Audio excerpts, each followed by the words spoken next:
The title of the talk is not the one that is in the papers. I will talk about complexity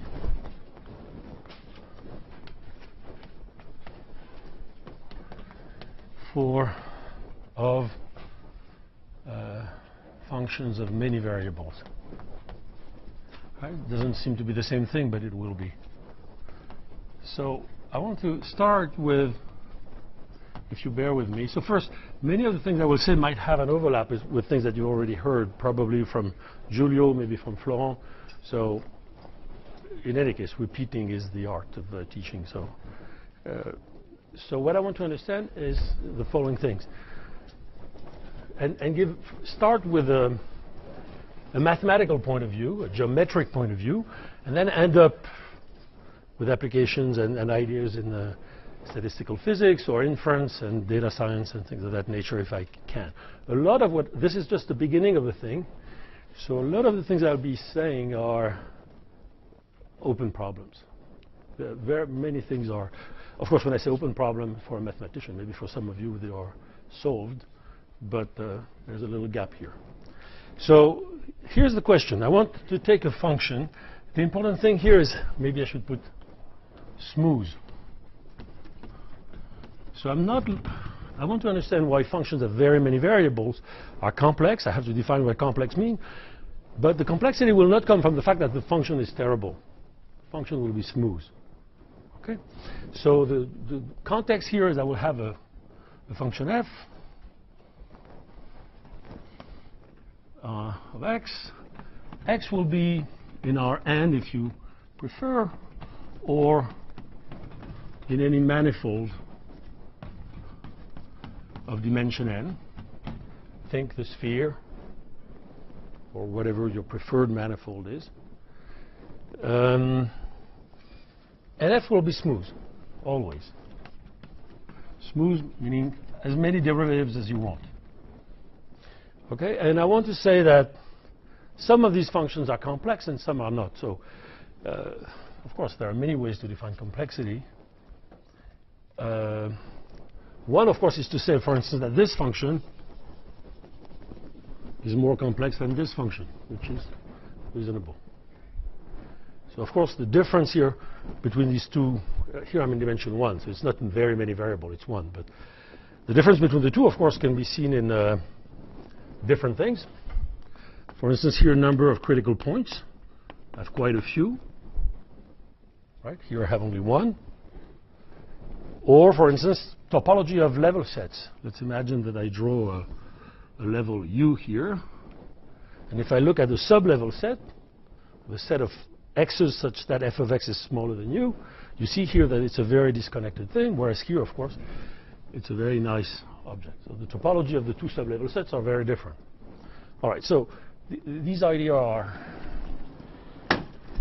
well understood and developed. So let me just build on that. One way to define complexity would be to define the number, to look at the number of critical points. So I will call crit of the function f, right? Index k. That will be the number of critical points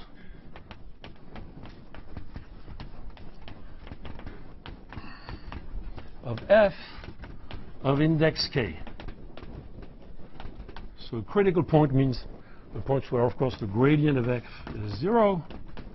And index k means that the Hessian of f has k at negative eigenvalues. So there are k directions going down. So a local minimum, of course, correspond to k equals 0, a local maximum to k equal m. Okay, so k equal 1 is a saddle with index 1, etc. So one way would be to compute that. And to say the function is complex when this is large. We can even be more ambitious. We can compute this with a u, or with a, let's put a u here, which means this is the number of the same thing, number of same thing, such that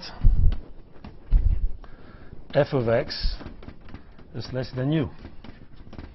Right? So here it means I fix a level, I look at the sublevel set, I look at the number of critical points which are below this thing. Okay, so this tells me a little bit more. This tells me I could in fact try to understand what equal u, but of course if I know this I would know the other one easily. Okay, so this is even more detailed information. And I would say a function is complex and these things are very large. But in fact there's another thing that I can. So why is that a reasonable thing to do? So of course in general, first you have no guarantee at all that these numbers are finite. Right? So let's take the manifold to be compact. So the sphere would do. And let's assume that f is what topologists call a Morse function, which is a big word for saying the following thing. That is, all critical points are non-degenerate. So that means simply that you never have the zero eigenvalue for the Hessian. You never have a flat direction. In this case, when you have critical points which are non-degenerate, they are necessarily isolated.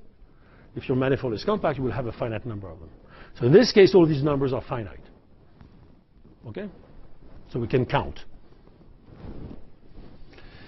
And just 5 minutes of topology, of algebraic topology. Morse, in fact, in the 20s, realized, so that I won't go too deep, don't worry, but there are interesting things to be said here. So that in 5 minutes, this is a bit ridiculous, but let me try. So there are topological invariants. So of the manifold. So a topological invariant means something that doesn't change if you deform the manifold continuously, right? And that are called the Betti numbers.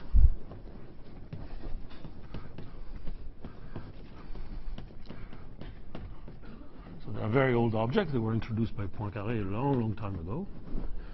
And those Betti numbers are in fact integers. They are a dimension of homology groups, a rank of certain homology groups. Essentially, they count the number of holes of dimension k in the manifold modulo equivalence. Okay, so there are things, forget what they are, no reason, because you see in the sphere, on which I will be very soon, they are trivial. But the important thing to understand is that these guys are completely independent of the function. They are things that depend completely on the manifold. Question? Yeah. So are we, just to keeping myself straight, are we only looking at functions that go to the reals then? Yes. Yeah, absolutely. I'm sorry, I should have said that. This function is f from M to R. Yes. Okay? So,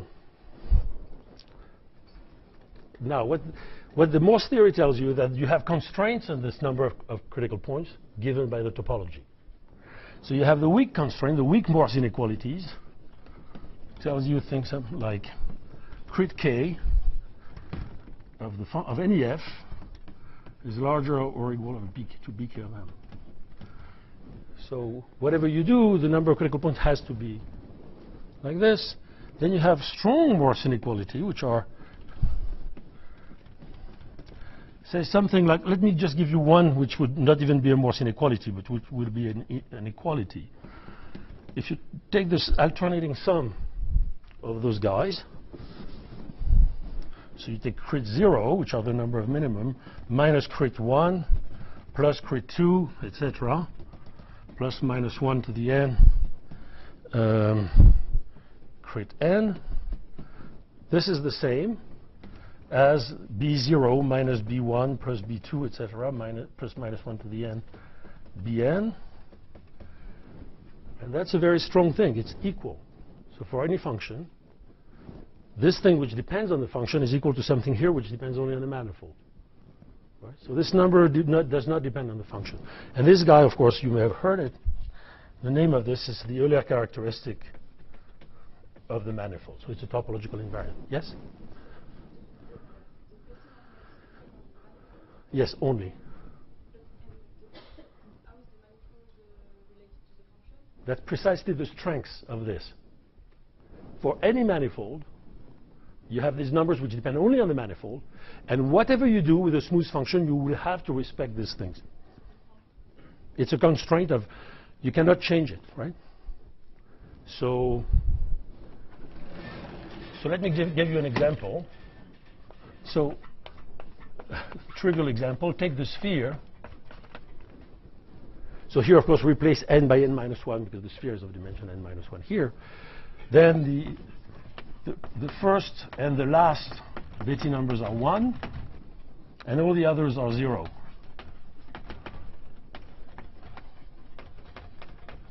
Just as an information, so that tells you that, so the weak inequality, for any function, this tells you what?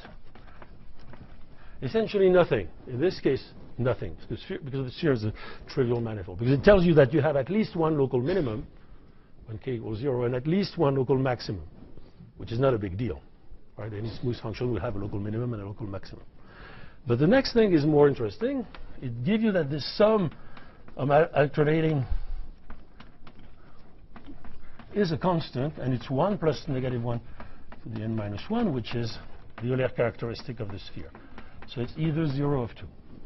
So when you take whatever function on the sphere, you alternate the number of critical points, critical points with alternating index. It's always 0 or 2, depending on the parity. Okay, so that's just the end of the topology lecture. So how is that used by mathematicians usually? I've seen you, just a second. Normally, in topology, this has been used now for almost 100 years, 90 years, in this direction. That is, you want to understand things on a manifold, a complicated manifold, and you try to build Morse function, that's the whole art of topology, which will essentially have as little, be as not complex as possible. Right? But of course, you will have to satisfy this. And then you would transfer information from, because there are many more things like this, from this understanding of one given function to the topology of the manifold. Okay? That's the way physicists, topologists use that. Now I want to go exactly the opposite. I want to say the message in here that if you take a random smooth function,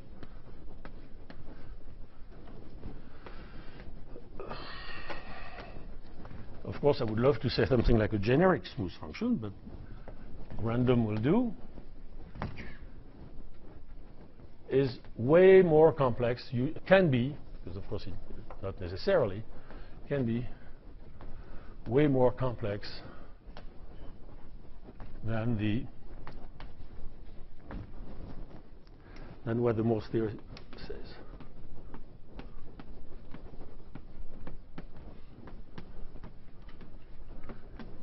And try to understand that. So I want to understand the complexity of a generic, let's say a random function. So there were questions? Yes. So what are the Betti numbers? I'm sorry? What are the Betti numbers? So the Betti numbers are the rank of the homology groups. Okay, so I said what a homology group is. It's essentially the equivalence classes of cycles, that is essentially holes of dimension k minus 1, with, up to boundaries.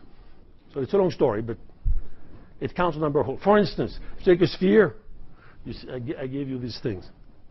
Now if you puncture a hole in the sphere, you change the Betti numbers, you change the characteristic, the Euler characteristic. Okay, so that's okay. That's a nice goal. Maybe completely useless. I hope you see that it's not.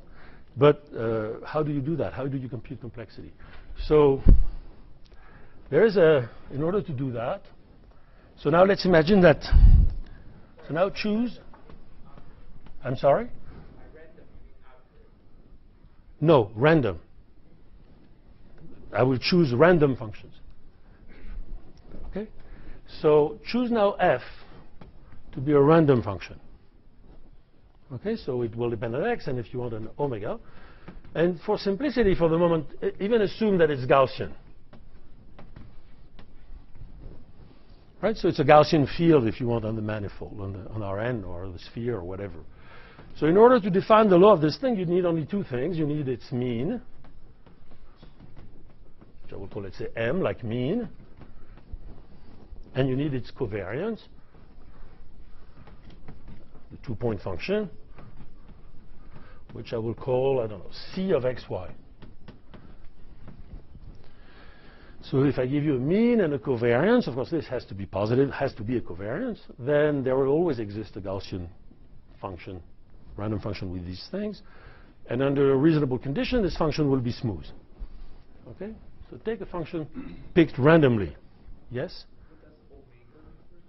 That was just the mathematical notation to say that's the random object. If you don't like it, forget it.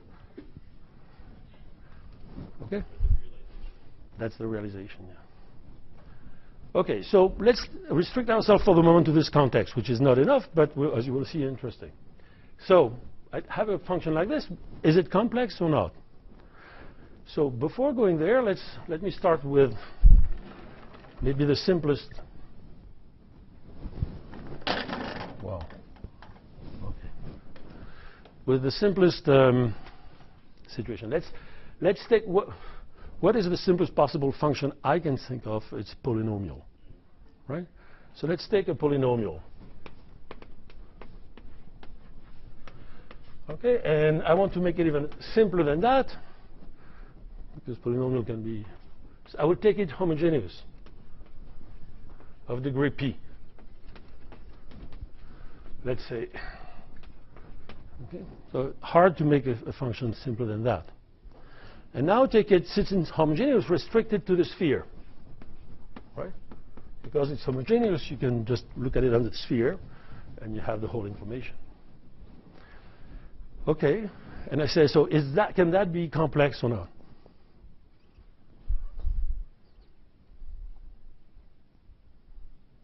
Take a polynomial in n variables, homogeneous, degree p, degree 3. Can that be complex? Who thinks it can? Lenka, you can't answer that. You're right. Of course it can be. So depends on the polynomial. So take first the following thing. I'm on the sphere in dimension n, and then take this polynomial, x1 cube, right? Degree 3. That obviously is not complex. Right? If I try to tell you what's going on with this one, not many critical points. You find easily, if your goal, for instance, is to find the minimum of this, it's pretty simple. Right? So this one, not complex. Okay, but this one is kind of not very generic. I was saying a function of n variables, and I'm putting only one. So I have to put many of them. So let me put many variables.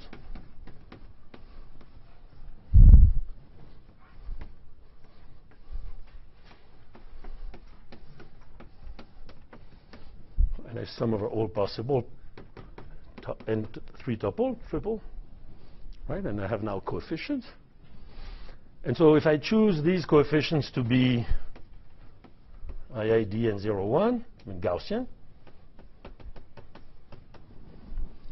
then I'm sure you know this function, right? This function is just the p-spin model on the sphere, right? I mean, the usual way to define the 3-spin model, h3 of x, would be square root of n f of x over square root of n.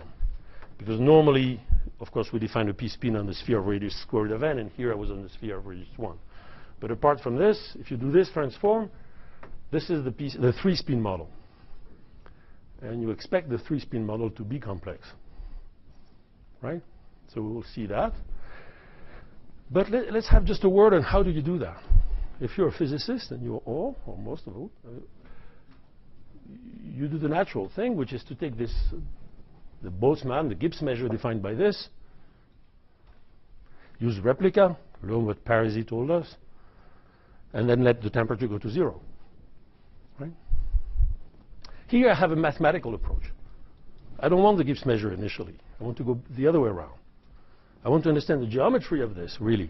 the shape of this thing at temperature 0. And then maybe, hopefully, I can go at positive temperature using this information. Right? So it's a completely, I bypass completely here at this point. When I try to do this, it looks like I bypass completely the usual statistical mechanics approach. Right? Of course, not. But. So here's another example. Let me call this one F1 and this one F2. What if I do this?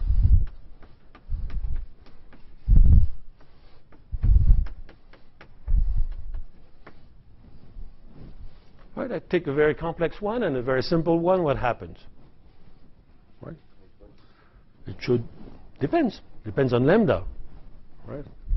This will play. We will see that this will play the role of signal-to-noise ratio, and that this problem is exactly the spike tensor problem that will be one of the motivation of this. A very natural problem in inference. But you can already think about it. If you take the first function, clearly its minimum is at the south pole and maximum at the north pole, whatever, if you draw x1 like this. Whereas the other one, as we will see, has very, very many critical points all over. Essentially, of course, if you take a sphere in dimension n, and I fix a direction, I fix a pole here and a pole here, when I take random points, they're all on the equator, right? For entropic reasons. So that's where you will find all those critical points. And now you put this lambda. When lambda equals 0, you have only this. So you have, the function is obviously complex. When lambda is huge, obviously it should be much less complex. And it's easy to understand from this. So I come back here. This has not been rehearsed, but it's just a perfectly periodic thing. Add this function, multiply this function by lambda and add it to this one, or multiply this one by lambda and add it to this one. What will happen? Right? If you add a lot of this to that, this one will be complex. Right? If this one, make it very small, this one will become something like this. But the critical points here will not be there. Right? So this transition is easy to see and understand, and it goes back, in fact, to maybe longer, but I learned it. First I discovered it, then I realized that, as always, somebody else had done it, and the somebody else here is Jan Fyodorov in 2004. And Fyodorov has developed that. I mean, first has discovered it in rather essentially this context, and then developed it with very interesting things with Le Dussal, who's here, with Bouchot, with Korozhenko. But we will be talking about this thing and give a much sharper picture of this topological transition. Okay. So all that is well. That's the end of the topology class. No, not completely. I said something else here. One way to compute the complexity is to compute the local minima, or the number of saddle points. But it's also to look at the topology of a level set. Right? So let's look at that. One way you may want to understand is the topology of, let's say, sub-level sets. So for any value u, look at AU, which will be the set of x, such that f of x is less than u. Right? That's the sub-level set, as I said here. Okay? So now we know the number. Let's imagine that we can compute the number of critical points. We know the number of critical points in this thing. But what we're interested in is the Euler characteristic. For instance, the topology, whatever, the Betti numbers, if we could. So one thing we would like to look at is this. So this will tell us something about the topology of this level set, sub-level sets. So for instance, here, the sub-level set is just a ball. So this thing is trivial, not very large. Here, the sub-level set will be a union of balls, very many balls. The Euler characteristic in this case is essentially additive. So the Euler characteristic will be very large, essentially of the same size than the number of balls. So that's a way to feel the difference between this topology and that topology. Okay, so we are interested also in this object. Yes? How do you tell it's balls versus tori? I can't. Bunch of holes. No, it depends. Of course, it could be whatever. Here, in this picture, they are balls because we're in dimension 1. They just have intervals. Of course, in general. But what I'm saying is that if you have many of them, the Euler characteristic is, and each of them has a decent finite number, then when you add the Euler characteristic, it will be very large. Oh. Okay? And remember, this Euler characteristic using the Morse thing is essentially this alternating sum of the number of critical points of index k below level u. Right? So you can recover this from that, in fact. Okay, so that's a program. But the question is, what kind of tool do we have to do this? So I think Giulio already told you what the tool is, right? You remember? I know he did because he told me he did.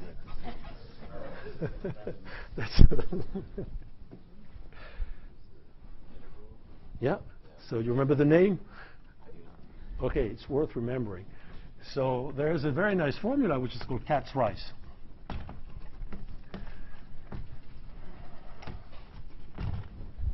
So it's a formula that goes back to just before the Second World War, essentially first discovered by Rice in engineering, signal processing, and that was in dimension 1. It was just a signal, and x was time.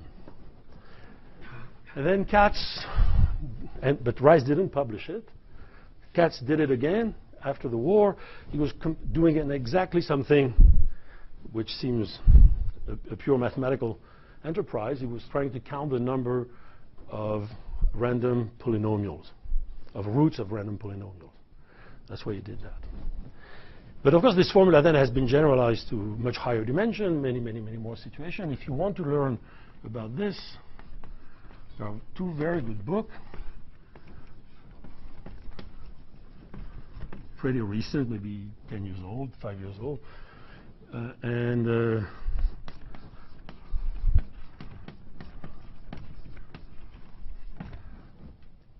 And so this has been used very consistently in statistics all the time. But in statistics in low dimension, in dimension 2 or 3, as soon as you want to understand the shape, you want to look at statistics of waves in the ocean, it's a two-dimensional surface, this has been used all the time. Here we want to apply it when n is very large. Okay, so let's say, so what is the cat's-rice formula? So it's a way to compute the anneal complexity.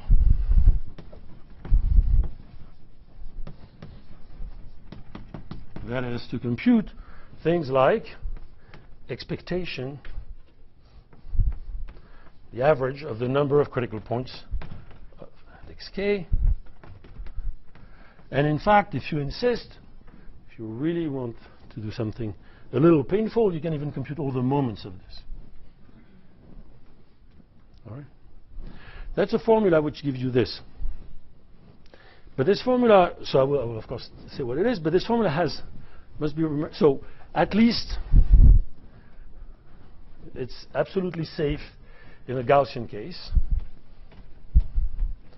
When it's non-Gaussian, one has to be a little prudent, and I will say what's going on. So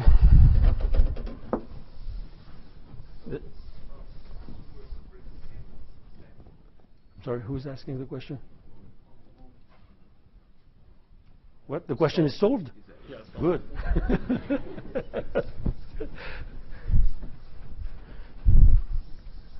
So the really important thing, if you remember only one thing apart from the name of this formula, that you have noted that I haven't yet given it to you. Because I know that if I give you the formula first, you spend energy reading it, understanding it. First, I want to say what it is. So the cat's-rice formula, in fact, gives a dictionary from this to transform these complexity questions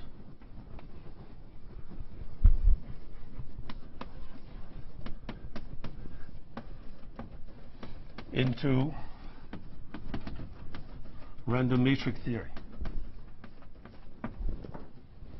Okay, that's what it is. So every complexity question has, in fact, random matrix translation. It happens sometimes that this random matrix problem is treatable or doable, and sometimes it's just not. It's extremely difficult. But there's always a translation. Yes? So the understanding that random matrices were not really understood until the 50s and 60s. No, they are far from being understood. We understand, even in physics, most of the important random matrix theory are not understood. Here is a very simple one. Simplest as possible. Take a Gaussian random matrix. Entries Gaussian, n by n, self-adjoint, symmetric if you want permission. Simple. If you assume that the entries are independent, then that's the GOE, trivial. Now assume that you have serious correlation between the entries. We know essentially nothing. And then when I say we, it's not only mathematician. Right? So it's, and there is no, so that's exactly why there are some questions that are very difficult. No, so this is a vast overstatement saying that we understand random matrix theory. Okay, so what is the formula?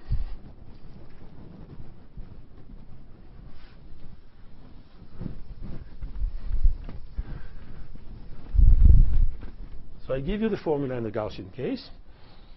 So if you want to compute the expectation of the number of critical points of index k formed by a function f, let me okay, below the level u, this comes as an integral, right? An integral on your manifold, which is here of dimension n, remember. And then you have an expectation of absolute value of determinant of the Hessian matrix, so that's the Hessian of f, indicator of the fact that the index of x is k, conditioned by the fact that the point is critical, and by the fact that the value is u, note u, v,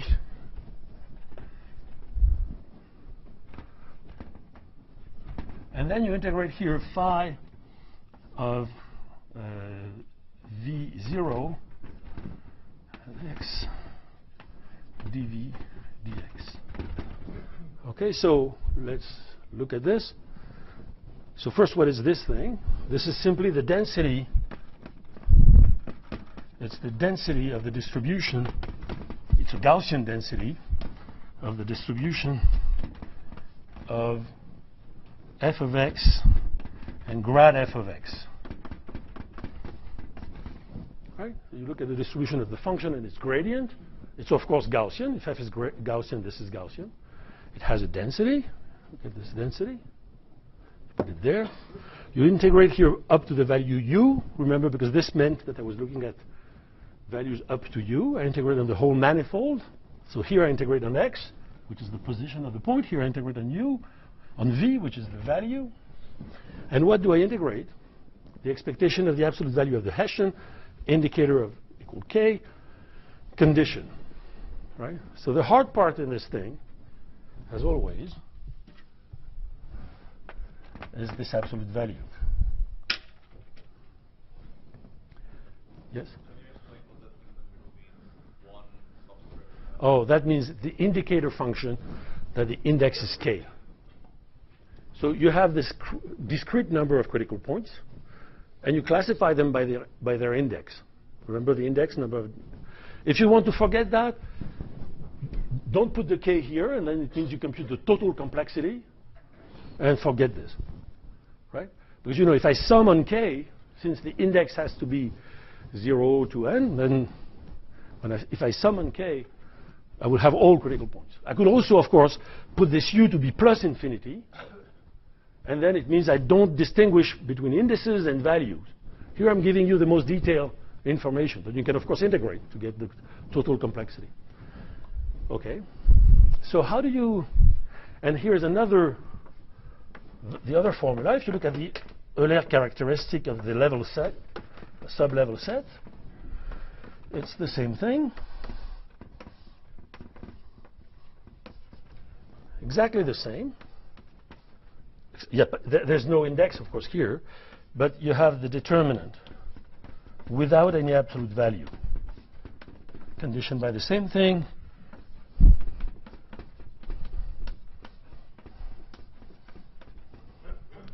So this is, in fact, yes? Question on the first relation. Is there a relation without expectation value? We will come to that because I said this is an yield. Very good question. I keep the suspense here. Just a moment. This thing here is way simpler than that.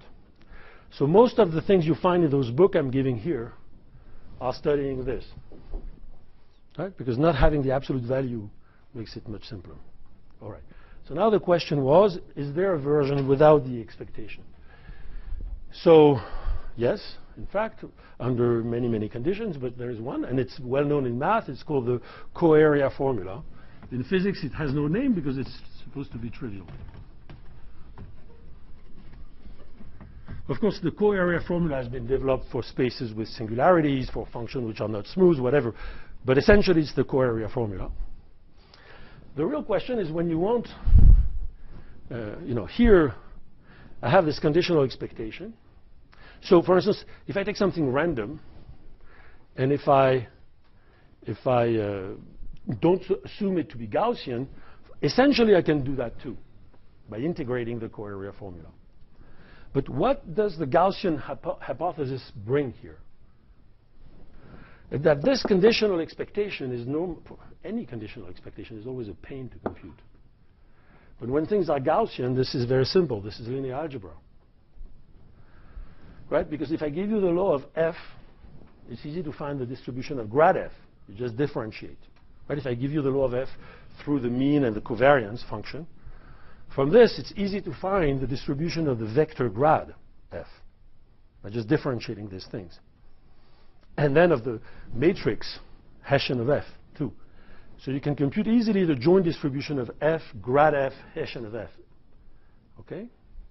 And then, when you have a joint distribution in a Gaussian context, conditioning by two elements of a triple, that's just linear algebra. You just have to invert the matrix. So this conditioning here is way simpler in the Gaussian context than elsewhere.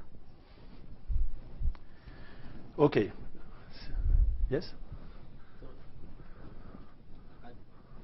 When I look at this formula, it seems like it's not so. I must be misunderstanding something because I'm not so impressed with that formula. You shouldn't be. You shouldn't be. I'm not either. No.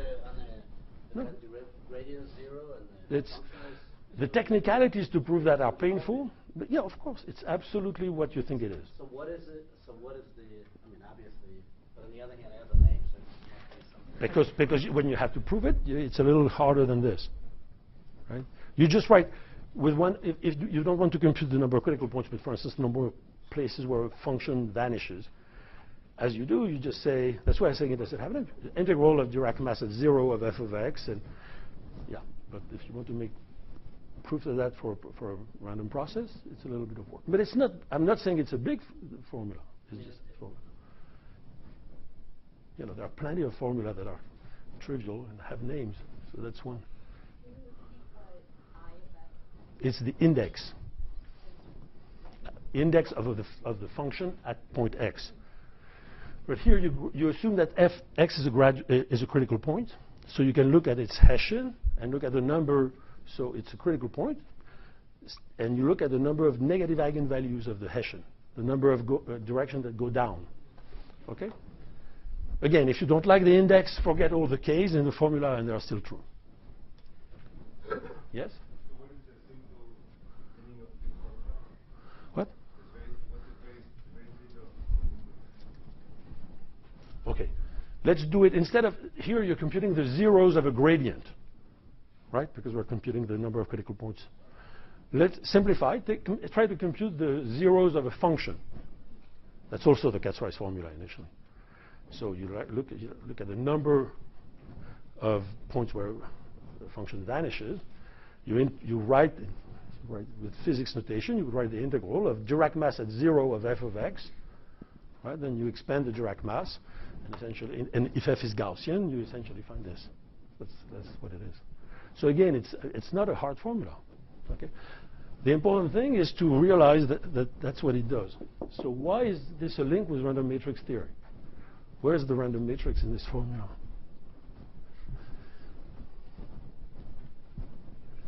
So of course, this, right? You have a Gaussian function. Its Hessian is an n by n symmetric matrix, which is random, Gaussian. And what you need to understand is the law of this thing conditioned on that. Right? So this defines a random matrix model. Right? You have to understand. So what is the random matrix model? You look at the distribution of the Hessian of f conditioned by the fact that f of x is v and that grad f of x is 0. Right? This is, as I just explained, this is a Gaussian distribution. Because everything was Gaussian. When you condition, it stays Gaussian. So this is a Gaussian n by n random matrix. Symmetric, because it's a Hessian. Real symmetric. Right? So in general, to come back to the question that was asked before, there is no reason that this random matrix, that the entries are not correlated. Right? So that's exactly the model I was giving you. So if you think about what is there, well, in order to understand this thing, you need to understand the correlations between two entries of this Hessian. Right? So that's a 4 tensor. Right? Correlation between ij and kl, that would be a 4 tensor. So if you look at this book, and if you like geometry, you will see that they introduce a natural geometric object, which I call the Adler-Taylor tensor, which curvature tensor. And this correlation is related to the curvature of this function, whatever it is. Okay? So in general, this is essentially undoable. This information is essentially unusable, like that, right? If you look at the literature on spectra of random matrices, let's say like that, Gaussian and very correlated, essentially the hard results are coming since in the last 4 months, 6 months, right? So it's not, but there are still cases where it's nice. So let's look at them first. Otherwise, we could do nothing. So now, there's another question that was asked by Le Dussal, by Professor Le Dussal, which is there, this allows you to compute a quench, an anneal complexity. As I said, if you want, I don't want to write the formula, but you could compute the second moment, the third moment. Formula become larger and larger. The second moment will, now you will have to look at this. In this formula, you only have one critical point. Of course, for the second moment, you will have 2 critical points, and you will have to understand so you will have 2 random matrices, right? 2 Hessians, and you will have to understand how they are correlated. If you look at moment 3, you have 3 random matrices and their correlation. So you can see that this can become tricky quickly. But a priori, you can do it. But it's not clear that this will give you the quench complexity. Right? And in fact, we will see that there are plenty of examples where the quench complexity is different from the anneal complexity. And so there, as a mathematician, at this point, I throw my hands up. In fact, there are 2 methods to compute quench complexity. One is the replica method. Right? That is, you compute all these things, and you let this go to 0. Okay? So you know how to do that. I don't. And then there's another one, which is based on supersymmetry, which goes back to the beginning of the 2000s, based on the Bekir-Westora supersymmetry. So, Pierre, je réponds à ta question. On the quench thing, all right? So, and this one is even more difficult for me, so, and not very settled even in the physics literature. So there are cases where the replica method works to compute the quench, and I will give one. But in general, the quench complexity may be very difficult if you don't know how to use this Bekir-Westora argument. Okay, So that was bad news, because I said the random matrix model is in general difficult, but there are simpler cases. So a simple case. So let's be on Rn, or let's stay on a manifold. Is the simplest case, and there are cases that are not as simple, is when you assume that your process is isotropic. That is, the covariance is a function of the distance between the 2 points. Right? In this case, so first you see that the variance is constant, because if x equal y, the distance is 0, so the variance is always c of 0. Let's assume that c of 0 is 1. But now if the variance is constant, obviously f and grad f are independent. Right? Because you write that expectation of f squared is 1. You differentiate that in x, and you find that the expectation of f grad f is 0. So these two things are orthogonal, and so they are independent. So in this conditioning already, these two guys are independent. But moreover, when it's isotropic, in fact, this guy is independent from the gradient. So in this case, f is independent. F is independent of the gradient, and the gradient is independent of the Hessian. So in the end, the only thing that you have to, that's a trivial case. The only thing you have to compute then is just the distribution of the Hessian conditioned by the value.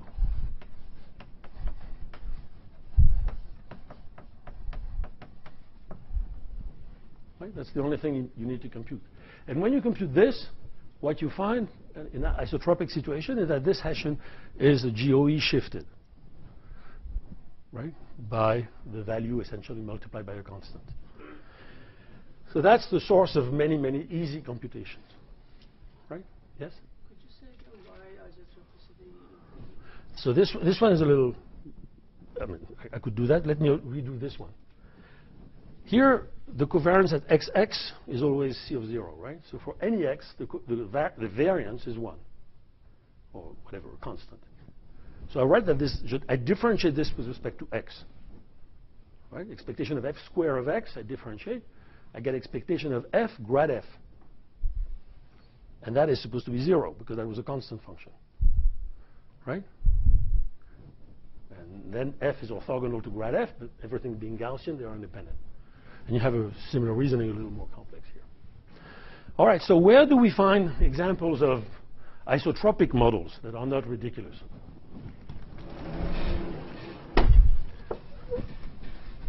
Of course, there is a much larger literature. For instance, instead of invariant by rotation, here only depending on the distance, you could assume that the process is stationary, means independent by translation, for instance, in Rn. And then you have a much larger class. And still the distribution of the Hessian is computable. Yeah? Correlation C of fx and fy. Yeah, that's what is over there. So I said I just have to define this thing. Okay, so that's what I get here. Okay, so where do we find such an example? Take the p-spin. Right, my function that I call f2. Right? Because so remember the function was sum of ci jk, xi xj xk.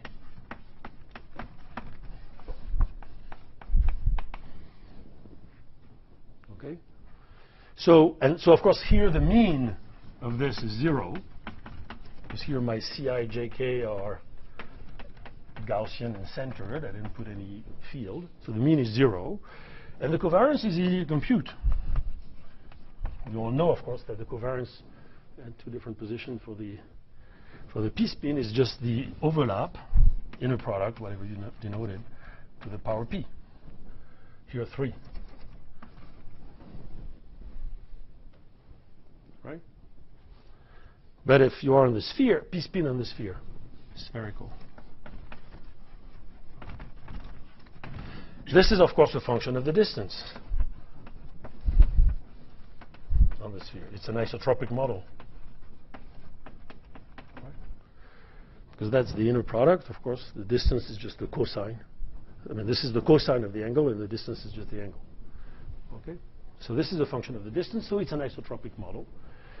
And if you compute, and I believe that Giulio did it, you find that the GOE, that the Hessian of this, and this is valid for every p, is essentially a GOE of size n minus 1. So remember, GOE means Gaussian independent entries, minus a constant times u times the identity.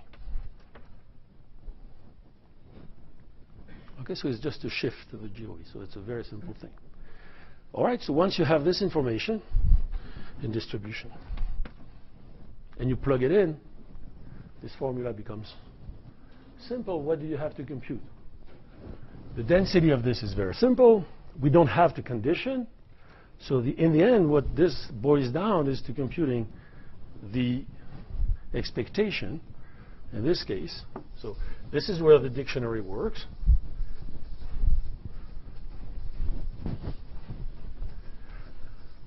So in the end, to apply Katz's Rice, so you need to compute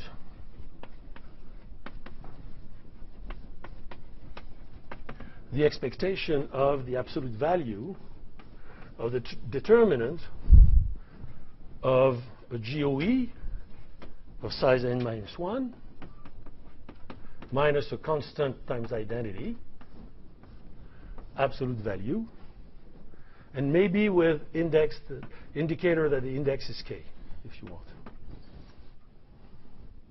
That's exactly what you have in the integral of Katz's Rice. So what is this, right? Because the Hessian is just this.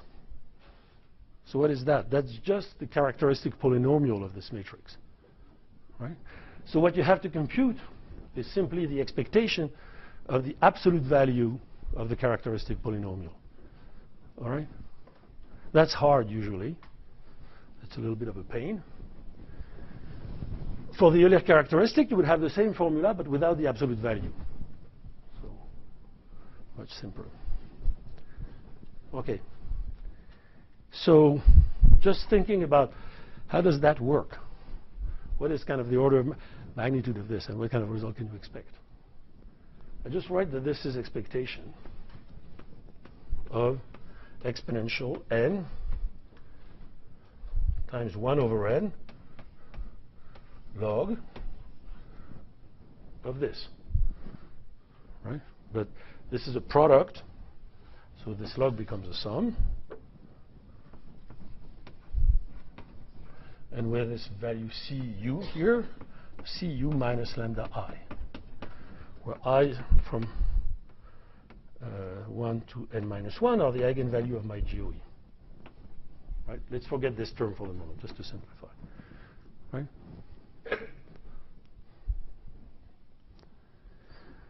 But this is just the integral. This thing here is just the integral of the function log of cu minus y against the empirical measure for the spectrum, where mu n is just 1 over n, or maybe 1 over n minus 1, sum of n minus 1 of Dirac mass at lambda I. Right? That's what it is. So if you accept that you know that the empirical measure converges to the semicircle, and if you replace this by the value for the limit, this should be something like exponential n time integral of log of cu minus y d sigma of y, where sigma is the semicircle.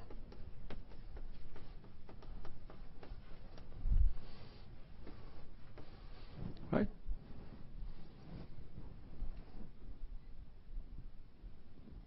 That doesn't seem like a very hard computation. It seems reasonable.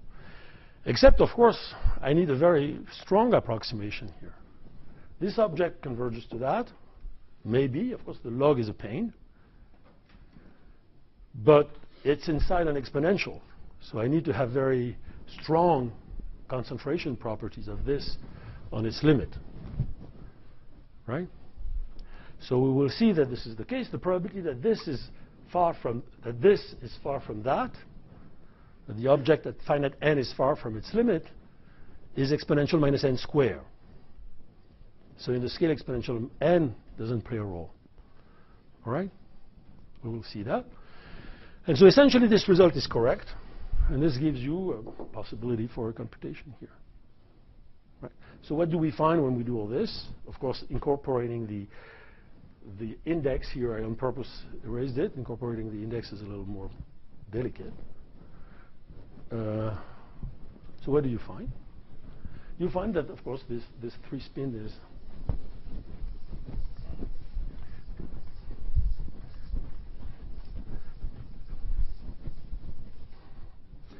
so you find that the limit of 1 over n log of this mean number of this anneal complexity of critical point of index k below level u,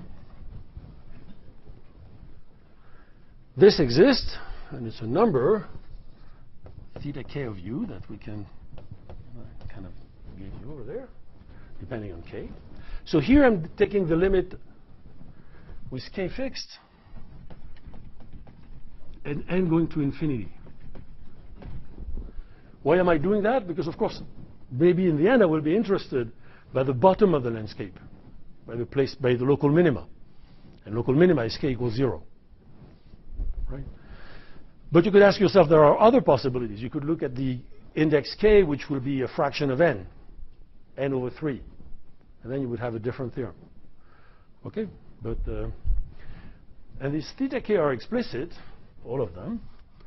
And I will draw a simple graph that shows how they behave. So if I put u here, so I was not careful here about the scale of u and so on, because I was on the unit sphere, and you are used to thinking of the sphere radius square root of n for the p-spin model. So on the scale of, if you go back to the model of this, on the square root of n sphere, the values that are really interested in the bottom of the landscape is at depth negative n. Right? So let's think again. If you are back in the usual normalization, your function, the Hamiltonian for the 3-spin on the sphere, is Gaussian, means 0, and variance n. So its fluctuation are typically square root n. But its extreme values are size n, negative n. So that's what this u means. And so here, if I draw this, you would have, I draw theta 0 here. That's the complexity of local minima. So in order to compute the thing with fixed k, what I said over there is really not sufficient. You need more tricks, but there's no point in doing that. So here you have a threshold where the complexity vanishes, which I will call negative E0. And so remember, this means that in the normal units, this is multiplied by n.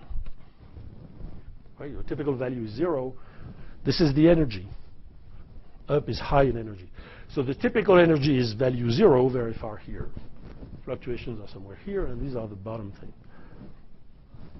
So the important thing you read here is that this complexity is positive, which means that there is the mean number of critical points of local minima is exponentially large.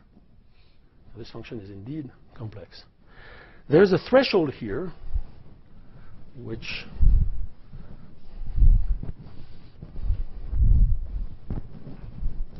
E0 is 1.657 in the normal notation, and this is 1.633. So on the left of this, the mean number is exponentially small because theta 0 is negative. Right? So on the left of this, the mean number of local minima is exponentially small. So the probability to have 1 is exponentially small. Right? So it's clear that the ground state must be above this. Right? You cannot have, the probability to have a local minimum below that is exponentially small. So the ground state must be somewhere here. Or maybe here, who knows? Right? And then the other thing that you have to notice here is that this, above this guy, Theta 0 is constant. Remember that theta 0 was cumulative. It's the number of local minima below u. So the fact that it is constant means essentially that the probability that you don't find local minima above this. In fact, the probability to find a local minimum above this is exponential minus n squared. Right? So very, very small. All right, so this tells you, if you think again now with the scale of energy upside down, so energy 0, which is the bulk, the typical fluctuations are negative square root n plus square root n,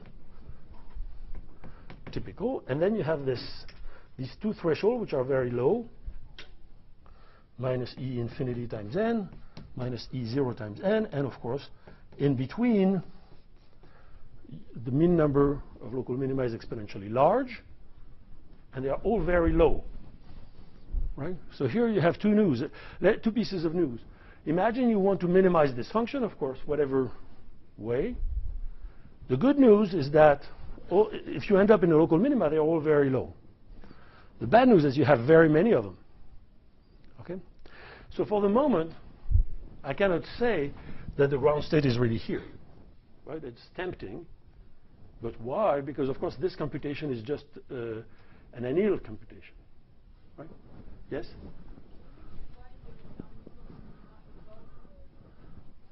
Okay, I said that. I didn't say why. So the mean number is exponentially small.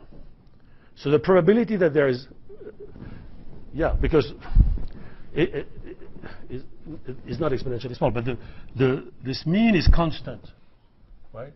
So when you take the derivative to have it at a given point, it will be 0, right? So it stops increasing. But that's not a proof. Here is the proof now. If you look at so I should explain maybe better what this Hessian, how it behaves. Let me explain what happens. If I take a point at high energy, U very high, then I will have, so if I put 0 here, the Hessian at high energy will be completely negative. All the directions will be, because remember, it's a semicircle shifted by the value. So at high value, my semicircle will be over there, right? Then when you come down, at some point it touches here, right? If you go a little further here, then you have in this region, positive eigenvalues. You begin to have, and so when it touches here, this is E infinity, right? Now, when you are here, if I want to have local minima on that for an energy above this, it boils down to saying that the GOE is pushed macroscopically. And to push a GOE macroscopically, not just the edge eigenvalue, this is exponential minus n squared. Okay? That's a very difficult event. There is a large deviation principle for that, which was proved by Alice Guillonnet and myself 20 years ago, which gives you exactly what that is, but it's very simple to see that it's the case. Okay? So now again, since this is only a quench computation, I don't know that it says anything really serious. Just a sec. So again, you all agree that I know that the ground state is above here. You mean it's an anneal? What? I said, oh yeah, anneal. It's on the right here. It could be here, it could not be. So, two ways to fix this. First, you go back to Parisi. You take the positive temperature. You compute. You know that at low temperature the P spin is 1 RSB. You solve it. You compute the free energy. You let the temperature go to 0. You find the ground state, and you find that it's exactly this one. Okay, but it's like magic. Another way, because in the end it's defeat, because I wanted to do that to avoid going through the Gibbs measure. But if I end up asking Parisi to give me the answer, then that's not correct. So another way is to do this. You can compute the second moment if you hope that this annealed complexity is in fact the quench complexity. Then you can compute the second moment and try to control the fluctuation. So this is what Eliran Subag did. And I can tell you it's a really painful computation. So in the end, I'm not sure that it's such a...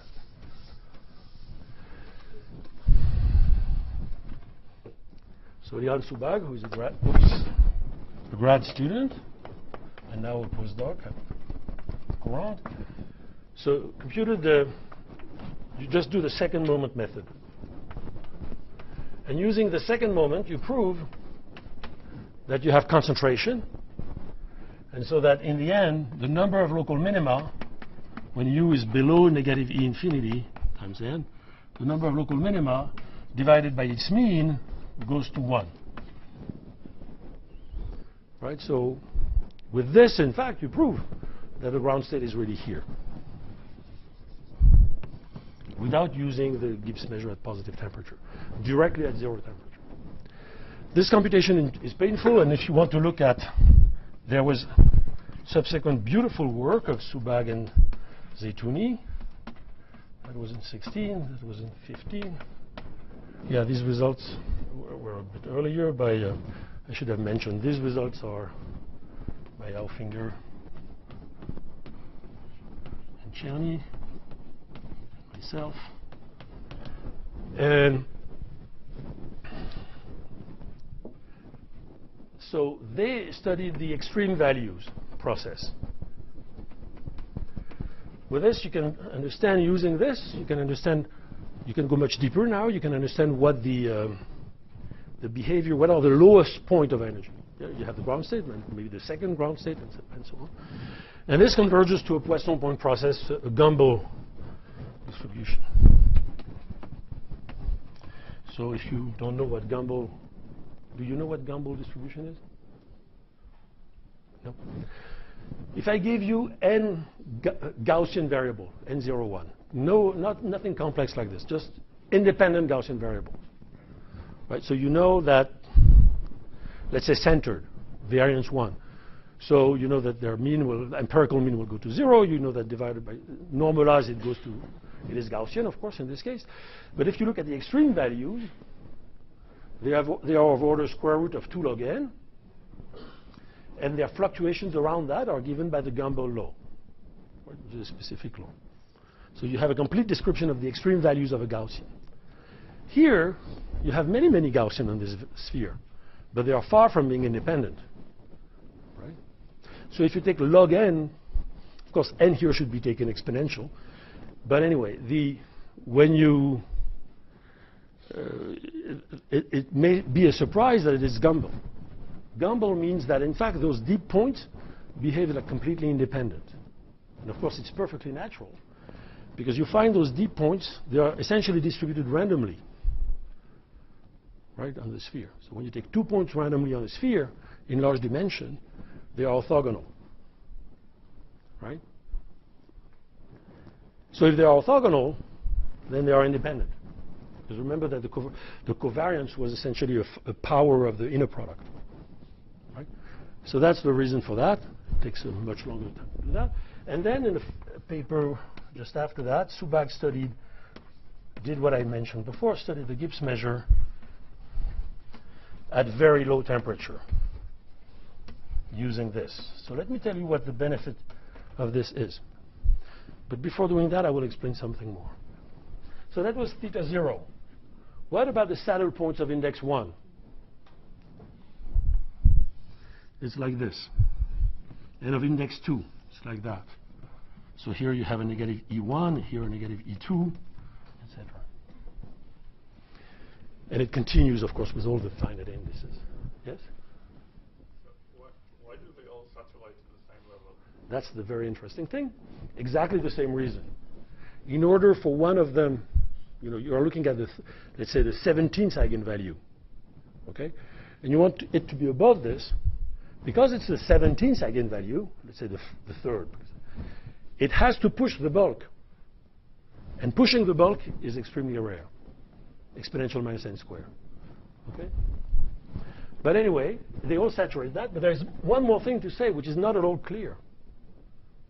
What you should notice here is that the minima dominate exponentially the saddle points of index 1, which dominate the saddle points of index 2, etc.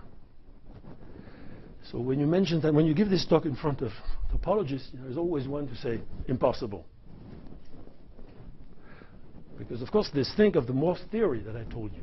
Morse theory says when you take an alternating sum of number of critical points, it must be the Euler characteristic. And the Euler characteristic of the sphere is 0 or 2, finite. So if this one is exponentially large, the number of local minima, and this one too, but much less, when you do the alternating sum, this one will dominate. And the Euler characteristic will be exponentially large. Cannot be. So where's the hiccup in this outrage from topologists, which I get all the time, until they understand?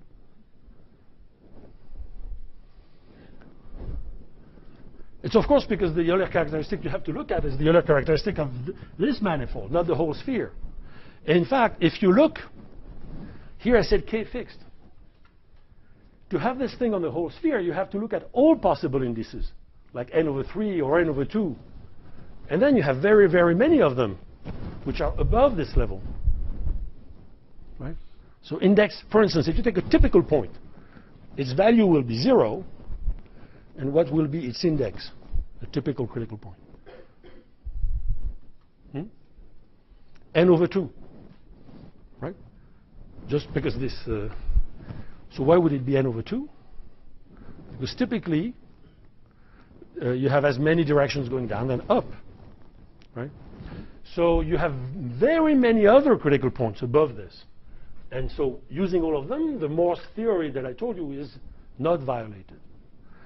But it's true that here, the Euler characteristic of the sublevel set is exponentially large. So to come back to my initial picture where I drew, this is compatible, I'm not saying it's true, it's compatible with the idea that the sublevel set is just a union of cells, of exponentially many wells. And why do you see here that you have wells? Is if I take just here, and this is very brutal, if I take an energy here, I have exponentially many local minima, because this is positive. But I have no, because this is negative, I have no critical points of any index.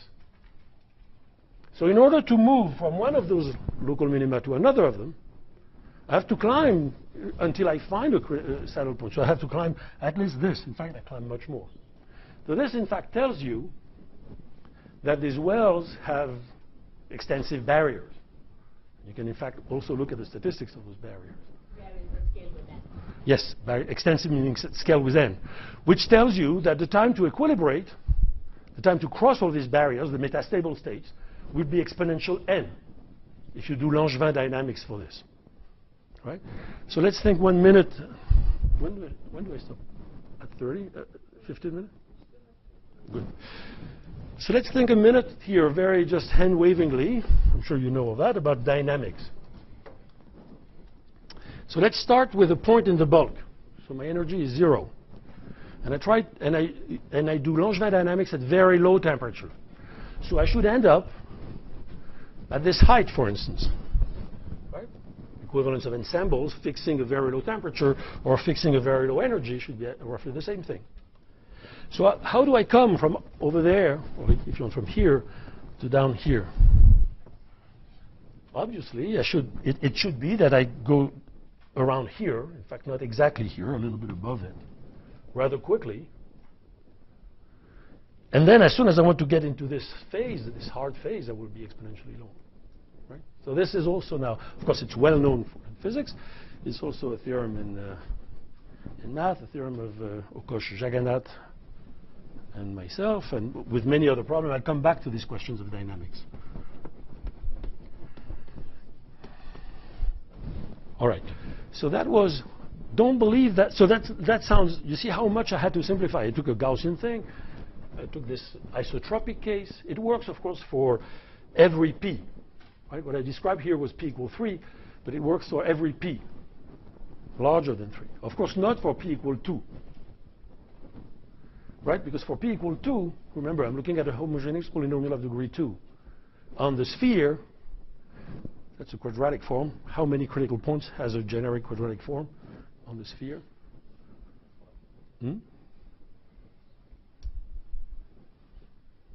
What are the critical points of a quadratic form? No, the critical points, all the critical points. They are the eigenvectors of the matrix. So how many critical points do you have for a quadratic form for p equal 2? You have 2n, right? Each eigenvector and negative this eigenvector.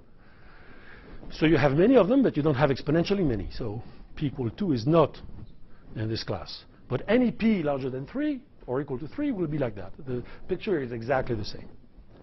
Now, just for fun, so what, by the way, what Subag proved is still very limited. He proved, I wanted to come back, that if you stay in a very low energy, then the Gibbs measure, he proved directly the one RSB picture that you all have in mind. As you have those deep wells, and he proved that very precisely that the Gibbs measure is really concentrated on annuli around these deep wells, in these deep wells. But the interesting consequence that he found with this, a rather surprising thing, is that he found that there was absence of temperature chaos. Right, which was surprising for us, not for those who know. So what does that mean? This Gibbs measure is always centered, in this case, for pure p-spin spherical, on the deepest points. A finite number of them, which are distributed according to this gumball thing. Right, so you look at the deepest point, the second deepest, the third deepest, up to the 17th deepest. And then this carries 99% of your Gibbs measure. Okay? And the Gibbs measure stays there, whatever the temperature. So when you move the temperature, at very low temperature, of course, you stay around those points, so you have no chaos. Which means if I give you the Gibbs measure at a certain temperature, it tells you something about the Gibbs measure at a different temperature. It will all be centered around those 17 points.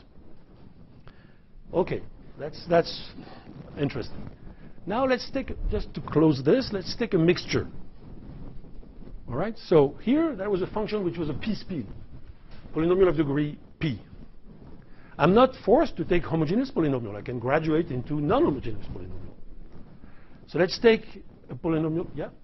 If you increase the temperature up enough so that you start seeing the saddle points, then start getting temperature chaos. So this is a conjecture. My conjecture is you see no temperature chaos for the pure p-spin, which is a very pathological thing, until here. And maybe above, but at least until here. But, you know, it's not for me to say that. There are enough physicists here who know that, probably. But it's proved now only at the very low level. OK, so now let's take a mixture. You take a polynomial of degree 3 and a polynomial of degree 16. OK? And you mix them. OK? P times 1 plus 1 minus p times the other one. You can apply the whole thing. So we did that in a second paper with Offinger and myself, with Czerny. You can do the whole thing. You can compute the annealing complexity. Way more painful, but you can. The difference is now that the center of this, the shift of the GOE, becomes now random. But you can do that. And you find something like that. Not always. In fact, the graph, when you have a mixture, your graph looks like this.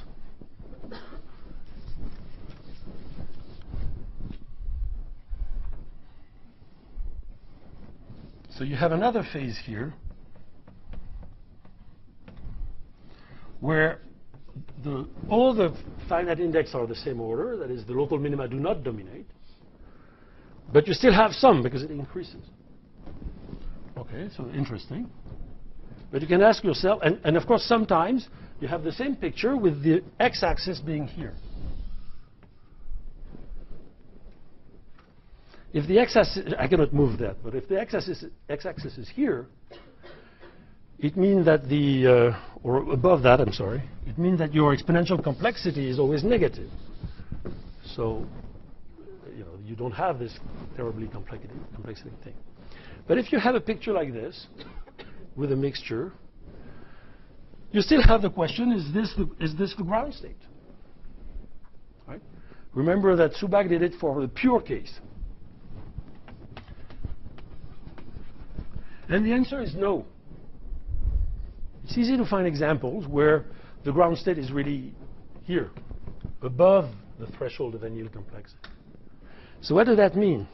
It means that in this region of energy, you have the mean number of local minima is exponentially large, right? But you don't have any. Right? The probability to have one is exponentially small. Okay? It means that there is a kind of exceptional event that kills the anneal computation. Right?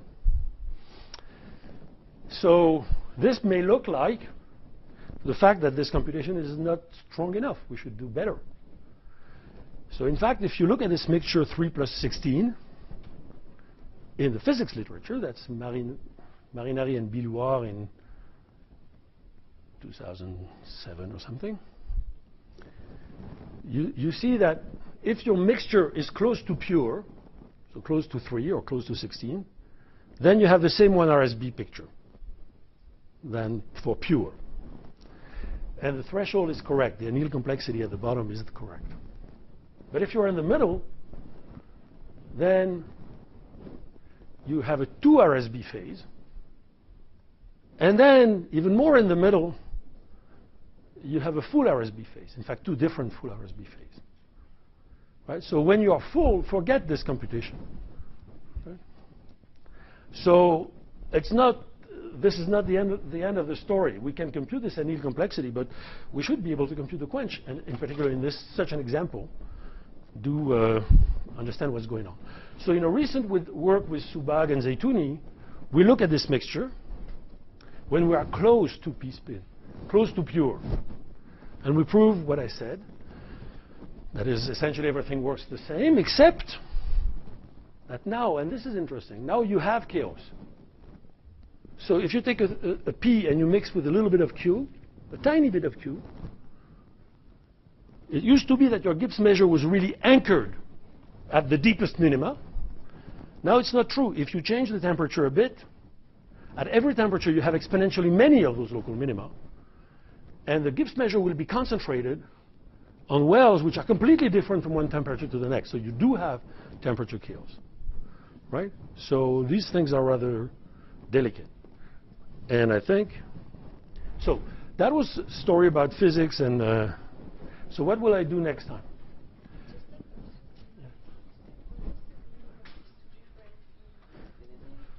So Giulio calls it the re-entering phase. I have no clue what that means. But you know, that's the language he uses. But let me tell you what it is. Here, the local minima. So here it means that I interpret it in the following way. The local minima and the saddle points of index 1, 2, 3, 4 are in the exponential scale in the same number. So here it means you don't have to cross large barriers, right? Similar number of all things. So you may have a minimum here, and in order to go from this minimum to that minimum, you don't have to climb much, right? So this means that the dynamic here should be kind of fast-ish, right? Whereas as soon as you're here, it's clearly exponentially slow. Okay. What? Then they all disappear. It depends. You have models where you can find some much higher. So here, in fact, there are situations where you can find local minima essentially in the bulk. But here I'm describing the simplest situation, which is this one. We have criteria. The problem is that what we have is we can compute we have explicit analytical criteria for that, but they are only for the anneal complexity. So it's not worth it working like a dog if in the end you are not sure that the anneal complexity. It just indicates that this happened.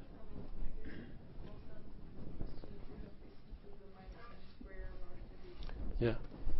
Yeah, so this does, but this doesn't push because remember now the difference is that the center of the Gaussian, of the GOE, is random. So in order to push, when the center of your GOE is fixed, in order, a priori, in order, let's say at 0, if you want for the usual GOE to move it a little bit, this is exponential minus n squared. But if I say the center is random, then of course it can move. Right? So it's, I'm sorry? It's not to the minus No, in this case, in certain regime, it's not e to the minus n squared. No. And it does become e to the minus n squared above the e prime. In this regime, yes. Here, when it's flat like this, yes. Okay, so next time, so that was a little bit of physics. Next time, I will try to see how we can use all that for. That was the function I called f2, right? This random homogeneous polynomial. Next time, I will take the function f1 plus function f2, and I will tell you why it's an interesting problem, why it's called the spike tensor model. And this is, of course, a question of tensors, but because of the Katz-Rice formula, you may guess that this question of tensors on large P will reduce to a question about matrices. This is what I want to say. And the question of about matrices it reduces to is exactly PCA. It's exactly spiked PCA. So that's where the BBP transition works. And so we have to push it a little more, but I will show you how this works. And we can compute this complexity, which becomes interesting, and I will tell you what it means. And then maybe the third thing I will talk about dynamics. Okay?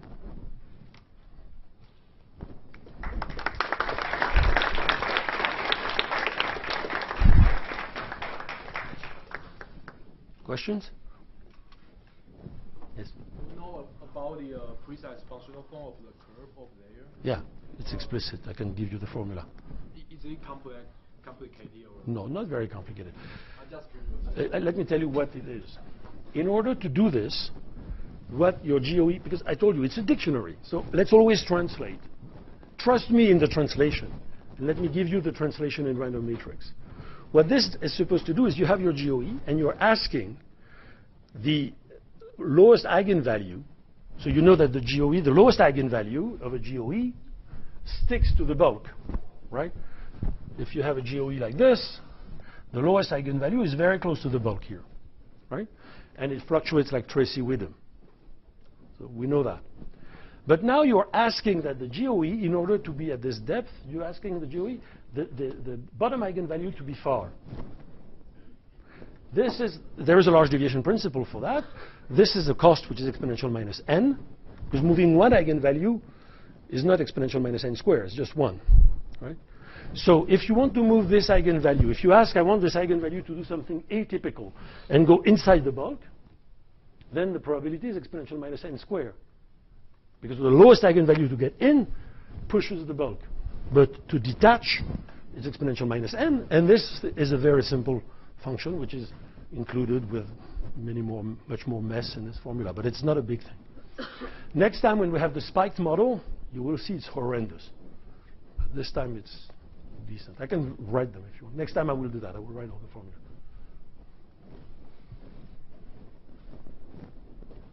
Good? Yes? How much of this depends on the fact that you have taken the GOE? I'm guessing that. I didn't take the GOE. The GOE, the shifted GOE. I didn't take that. I didn't choose the GOE. No. I mean. I chose a random Gaussian thing, which is isotropic. Yeah. So now if I take away the isotropic, Yeah. do we have any idea of what? Yes. So. Here, Okay. So, for instance, the initial. So this is a very detailed picture because I have fixed the index, fixed the value.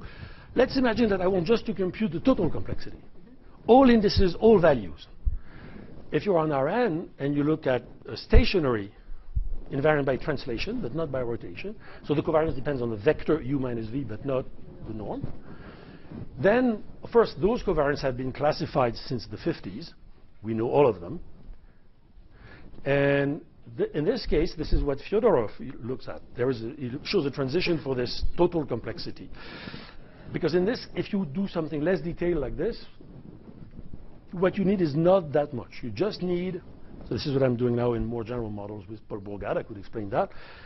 You've seen the computation over there. You have this empirical log potential. And you need the empirical log potential to converge to the log potential well enough to concentrate faster, because you have exponential n that. So that's what you need. There are three possible things that can prevent that. I won't go there, but it's not. This is not very not very difficult. That's doable. But if your thing is not stationary, it becomes way more difficult. Yeah, then you fall into this model of general Gaussian matrix with correlated entries, and for that, things are really more difficult. Other questions?